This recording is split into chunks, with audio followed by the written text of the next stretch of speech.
Hi hello welcome to Palvi Telugu channel. ఈరోజు వీడియోలో మీకు జున్ను రెసిపీ చూపిస్తున్నాను. ఆవు పాలతో నేను రీసెంట్గా జున్ను చేశాను అనమాట. అది చాలా పర్ఫెక్ట్గా వచ్చింది, గట్టిగా.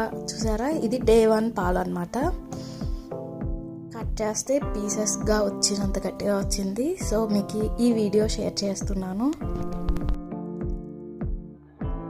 పాలు ఇచ్చారనమాట. జున్ను పాలు లీటర్ కన్నా కొంచెం తక్కువ ఇచ్చారు. దానికి సరిపడా ఒక స్టీల్ గిన్నె తీసుకున్నాను. నేను ఎప్పుడు ఇలాగే చేస్తానన్నమాట.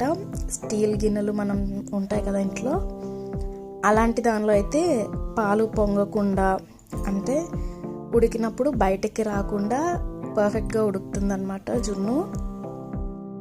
కొంచెం గ్యాప్ ఉన్నట్టు 3/4 వరకు, ఒకవేళ మనం వేసిన ఇంగ్రీడియంట్స్ అనేవి వచ్చినా ఒక పావంతు ప్లేస్ ఉంటే అది బాగా కుక్